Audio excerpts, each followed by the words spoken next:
Hey guys, this is one of the most important video in your life अगर आप NEET aspirant है तो actually मैं आज वो बात नहीं करने वाली जो नॉर्मली सब बताते हैं कि ये कोचिंग अच्छी है, तुम आप ये करो आप वो करो। एक्चुअली हम आज वो बात करना चाहते हैं कि बेसिकली 11th स्टैंडर्ड से जब से आप 11th में एंटर करते हो तब से एक ड्रीम होता है। मीन्स अपन तब से अपनी फील्ड चूज करते हैं कि हमें डॉक्टर बनना है, इंजीनियर भी बनना है। जनरली अपने इंडिया में यही कॉमन है। बाकी फील्ड्स के बारे में लोग थोड़ा कम ही बात एक्चुअली पेरेंट्स ही अवॉइड करते हैं कि नहीं तुम्हारी एक सेटलमेंट वाली फील्ड होनी चाहिए। सो एज यूजुअल मैं मेडिकल स्टूडेंट हूँ, तो मैं MBBS एंड मेडिकल फील्ड के बारे में बात करूँगी आपसे। तो मैं 11th में जब गई तब एक्चुअली मेरा मेडिकल लेने का, साइंस लेने का कोई एम मैंने सोचा नहीं था। बस जो फ्रेंड्स ले रहे हैं, मेजॉरिटी जो पेरेंट्स ने बोला, जो कन्विंसिंग लगा, बस सबके बातों में कन्विंस होते गए। तो मैंने ले तो लिया मेडिकल, बट मीन्स साइंस ले लिया। बट उसके बाद फिर रियलाइज हुआ कि मीन्स बहुत कंफ्यूजन होता है। जैसे 70% ऑफ लोगों को बहुत डाउट में होते हैं कि नहीं ये सही है कि नहीं। 20 to 30 और रेयरली जो पॉपुलेशन होती है दे आर श्योर कि नहीं हम सही कर रहे हैं, हमारा एम है, बचपन से जिनका ड्रीम होता है वही है।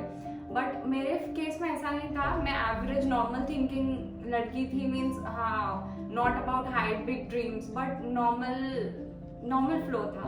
तो बस जैसा कन्विंसिंग लगा, वैसा मम्मी पापा ने बोला, वैसा कर लिया।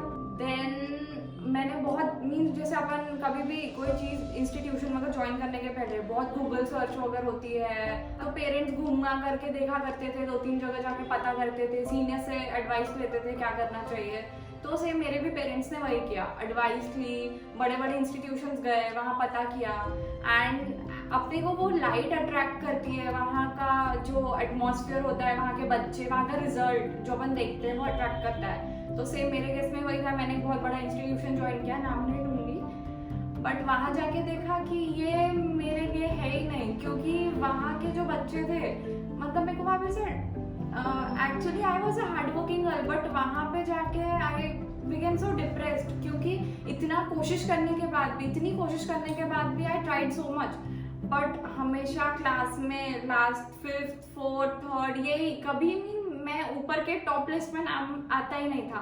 मैं हमेशा लिस्ट देखना चालू करती थी, रिजल्ट आता था तो नीचे से, क्योंकि मेरे को पता था मेरा रिजल्ट नीचे से ही आएगा। तो उस टाइम बहुत डाउट होता था खुद पे, कर पाऊंगी, गलत तो नहीं कर दिया, पूरी लाइफ का सवाल है।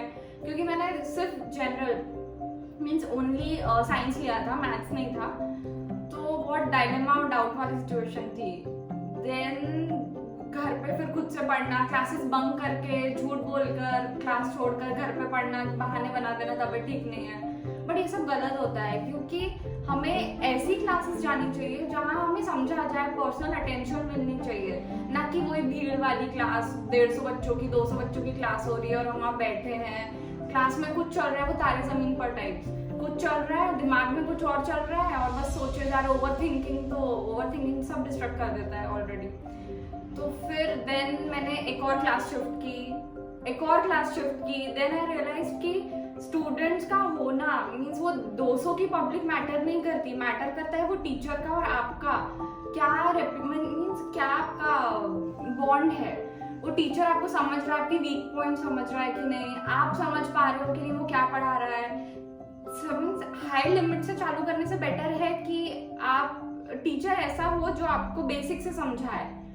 और ये चीज़ मुझे मिली मेडिकल प्रयोजनम में आके। मैं 4-5 कोचिंग बदलने के बाद आई रियलाइज्ड कि जहाँ हमें पर्सनल अटेंशन मिलती हो, जहाँ बेसिक से लेकर आपके कंसेप्ट क्लियर करके, जो हर हफ्ते जो हर डेली टेस्ट होती है, मीन्स एक्चुअली यहाँ मेरा पर्सनल एक्सपीरियंस ये है कि मैं यहाँ पे भी जब एक्चुअली आई एम रिपीटर, तो 12th स्टैंडर्ड में मैं जब थी, मैं हर बार यहाँ खड़ी रहती थी। सिर्फ रिपीट ईयर में सर रोज डेली टेस्ट लेते हैं, एंड अगर कम मार्क्स आते थे तो उस टाइम सर हमें खड़ा करते थे 15-20 मिनट के लिए।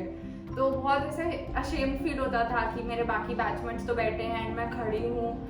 सो उस मीन्स टेंशन और उस स्ट्रेस्ड वाले माहौल में कि नहीं कल तो बैठूंगी, ये वाली चीज़ के वजह से पढ़ना स्टार्ट किया और मेहनत करना स्टार्ट किया, डाउट्स क्लियर करने स्टार्ट किए। एक्चुअली पहले जिसमें बड़ी इंस्टीट्यूशन की बात कर रही थी, वहाँ डाउट पूछने में शर्म आती थी कि लोग बोलेंगे हाँ तुझे ये भी नहीं आता। बट यहाँ पर आकर ऐसा नहीं लगा कभी भी, क्योंकि आप डायरेक्टली पूछ सकते हो टीचर से। मीन्स ऐसे स्पेशली डाउट सेशंस होते हैं जो वहाँ नहीं हुआ करते थे। आई फेल्ट कि नहीं, ये फ्लो में जाऊंगी, कुछ बात बन सकती है। बट इस बात बन सकती से बात बनाने में आके टीचर्स एंड स्टाफ ने बहुत हेल्प की। एक्चुअली इस टाइम ना मेंटल स्ट्रेंथ बहुत नीडेड होती है, जो घर वाले एक्चुअली इतना समझ नहीं पाते कि जो प्रेशर से हम गुजरते हैं। एक्चुअली मुझे अभी भी एक चीज़ याद है, एक्चुअली वो बहुत ऐसा मेरे लिए इमेजिनरी इंसिडेंट है। बात थी टेस्ट सीरीज की, टेस्ट सीरीज चालू थी एंड आई वाज मीन्स उस टाइम भी मैं एकदम ऐसी एवरेज स्टूडेंट से एकदम, मैं ये नहीं बोलूँगी मैं टॉप पर थी, बट आई वाज स्ट्रगलिंग। तो उस टाइम ऐसा था कि टेस्ट सीरीज चालू थी एंड सर सेड कि टेस्ट सबको देना है, बट आई वाज़न्ट अग्रीड क्योंकि मेरा उतना प्रिपरेशन नहीं हुआ था कि मैं उस हिसाब से टेस्ट दूँ। तो मैंने सर को कन्विंस किया कि सर मैं इस बार नहीं देती हूँ टेस्ट, नेक्स्ट जो टेस्ट सीरीज चालू होगी मैं उसमें दूंगी। तो आइंस्टाइन अवार्ड के लिए मैंने पढ़ना स्टार्ट किया, जो 1 महीने बाद थी इस टेस्ट सीरीज के। तो मैंने ये टेस्ट सीरीज स्किप की सिर्फ आइंस्टाइन अवार्ड के लिए कि नहीं, इस टाइम मुझे इतना पढ़ना है कि आइंस्टाइन अवार्ड में एटलीस्ट खुद को प्रूव करना है, किसी और को नहीं, खुद को, कि मैं हाँ कर सकती हूँ। बिकॉज इतना मोरल डाउन हो जाता है इस टाइम टेस्ट सीरीज देते देते, कम मार्क्स एंड एवरेज मार्क्स, वो so I was literally so depressed. तो उस टाइम मैंने 1 महीने के ड्यूरेशन में इतना प्रिपेयर किया कि I was able to prove me, myself, my teachers and my parents that yes, I can do it. So suddenly from being an average student, I was somewhere in top 5. So that was a big achievement for me. So जब मैं वहाँ गई, मेरा नाम announce हुआ, I was literally shocked for 2 minutes कि ये मेरा ही नाम लिया जा रहा है and it is not a dream, it is reality. तो उस दिन से मुझे बिलीव हुआ खुद पर कि no, I can also do it and मैं इतनी भी बुद्धू नहीं हूँ जितना खुद को समझ रही थी। So don't underestimate yourself. Always have confidence, faith on yourself कि you can do it. And जो भी opportunities आती हैं आपके पास, तो उन्हें मिस मत करिए। हमारे सर ऐसा बोला करते थे, opportunity dance with those who are ready on the dance floor.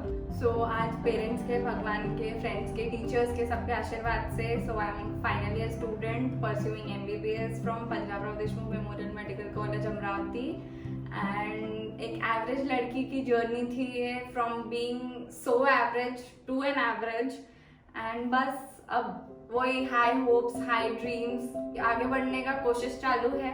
बस जो टीचर्स ने सिखाया है कि never underestimate your self.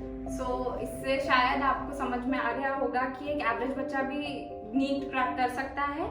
और इसी के साथ आप प्रिपरेशन करते रहिए, कभी अपने आप को अंडर एस्टिमेट मत करिए, और कभी भी अगर आपकी होप्स लूज हो तो भी अपनी हाई होप्स मेंटेन रखें। All the best for your